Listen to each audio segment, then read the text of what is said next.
preparing for a war they say they don't want and keen for the world to see it.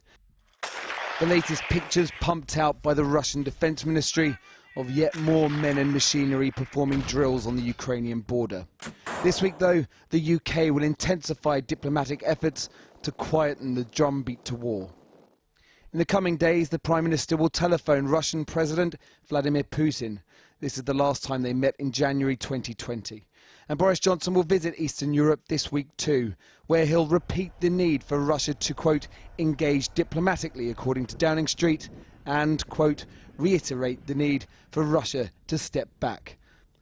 A welcome but belated move, say critics, by a distracted Prime Minister fighting his own crises on many fronts. We want to make sure that we're working closely with our European and other partners to essentially de-escalate the concerns in Ukraine. The Prime Minister is going to the area later this week, but we need to see leadership from this Prime Minister.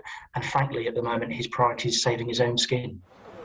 And this is the front line for the Prime Minister's war at home. As of this evening, Downing Street still has not received a copy of the long-awaited Sue Gray report into so-called Partygate and what went on here during lockdowns over the past 2 years. The Metropolitan Police, now holding a criminal investigation, have asked for Sue Gray's report to make, quote, minimal reference to events they are looking at in order to, quote, avoid any prejudice. They're wrong, say a former Supreme Court judge and a former Attorney General. This is designed to deal with the problem of jury trials, and one thing we can be sure of is that because this is a fixed penalty offence, there's not going to go anywhere near a jury. So what on earth is going on? I cannot see how police investigations could really fundamentally be hampered. The only possibility is that somebody would say one thing to one officer and somebody would say one thing to Sue Gray. Well, I think we have to live with that. With the leader in trouble, the inevitable question of a leadership challenge. The man smiling on the left, Tom Tugendhat, today became the first Conservative MP to indicate he would enter the race. Too soon for this talk, say colleagues. I'm sure everybody wants to draw a line under this madness. You know, most of all, the Prime Minister himself, at a time when we're facing wars on the borderlands of Europe, and the whole question of making our economy thrive post-Brexit. And this whole stuff is crazy. Bring on Mrs. Gray's report as soon as possible and let's get on with it. The government hope focus back on diplomacy and politics, not parties.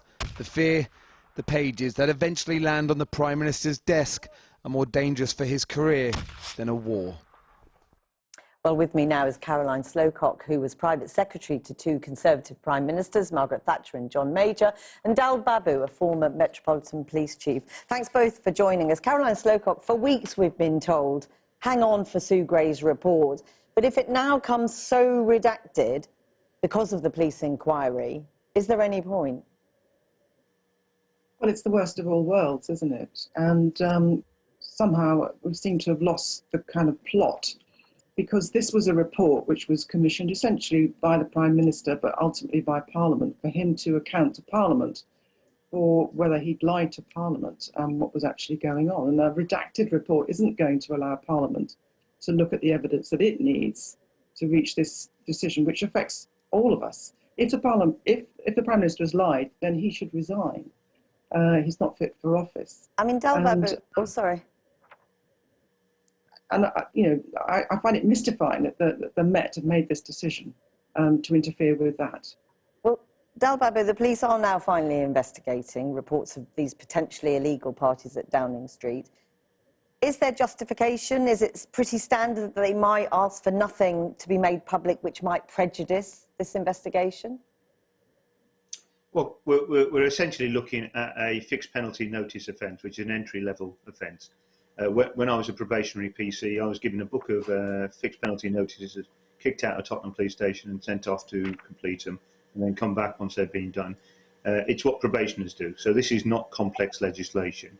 And I'm very, very surprised that we've ended up with this situation.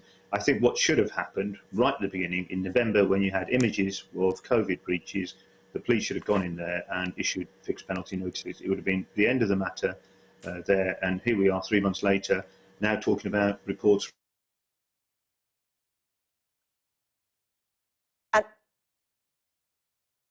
I'd like to come back to you on that in a minute, Dal Babu. We've lost the sound slightly. But Caroline Slowcock, if it's not published in full, you know, what happens then?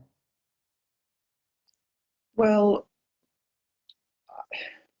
you know, I guess the Prime Minister will publish the redacted version, but it will be, you know, it'll be a fiasco, really. And the whole thing will just continue to drag on. And meanwhile, government isn't working. I mean, I was working for Margaret Thatcher when she resigned, and I know what it's like working for a Prime Minister in these circumstances. I mean, he's not functioning normally, and nor will the people be around him. They're all focusing on this. He's cleared his diary. He's speaking, you know, to MPs. You know, he's doing the photo opportunities, but I don't think he's doing any of the hard work that he should be doing at this point.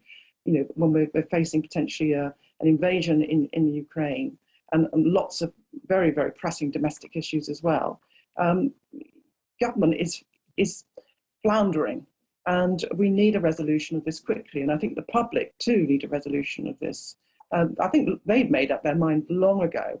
That the Prime Minister has lied and that there were parties at number 10. I mean, you mentioned the dying days of Margaret Thatcher. You mentioned, you know, how, you know, her premiership came to an end. Ultimately, it was the MPs who decided.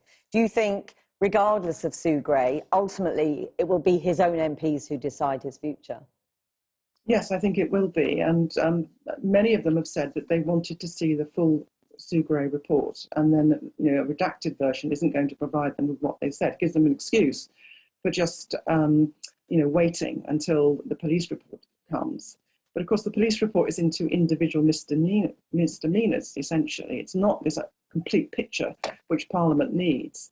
And I think that Tory MPs really just have to bite the bullet here and make a decision about what they think about this Prime Minister. If they don't, then I think it's very corrosive for politics, because, you know, truth and honesty, you know, probity and integrity, these are very important qualities in a Prime Minister. And this is really what the issue is. It's not about, you know, who sliced, you know, which cake on what day. And I think that the idea that somehow it wouldn't be fair for the people who are being investigated if this report came out seems to me to be sort of pretty strange, given that we understand that the people are actually simply going to write a letter and ask them to respond. I mean, it'd be very easy for them to talk to all their colleagues about what they should say. Dal Babu, I mean, critical to both Sue Gray's investigation and the one being carried out by the police will be what police officers themselves knew. And I mean, how damaging do you think it will be? People want to know, you know, well, what did police officers know on the day of these events who were standing on the door of Downing Street? What's the process? What should they have done, if anything, at that point? Well, you can imagine the kind of press headlines the Metropolitan Police would have got if you had armed officers going into the offices to try and end parties and issuing notices. So those police officers, it's important that we respect that those police officers have done a good job. They were there to protect Downing Street, and that's what they were doing. This is the individuals who partook in parties. I think in terms of, if I may just comment on the report, Sue Gray's report, I appreciate she's a very eminent individual, but essentially it's a civilian report. It doesn't have police powers. And I do these kind of investigations all the time. And when I, as a civilian, and when I do the investigations, as soon as I see wrongdoing, it's handed over to the police. What the police should have done right at the beginning, before there was an opportunity to sort of delete emails, sort of get rid of WhatsApp calls and what have you, is got in there straight away with their book of fixed penalty notices and actually then dealt with the situation. It's become incredibly murky now, and because we're asking, the police are asking for Sue Gray's report to be redacted. Essentially, Sue Gray can do what she likes, because this report is not a police investigation report.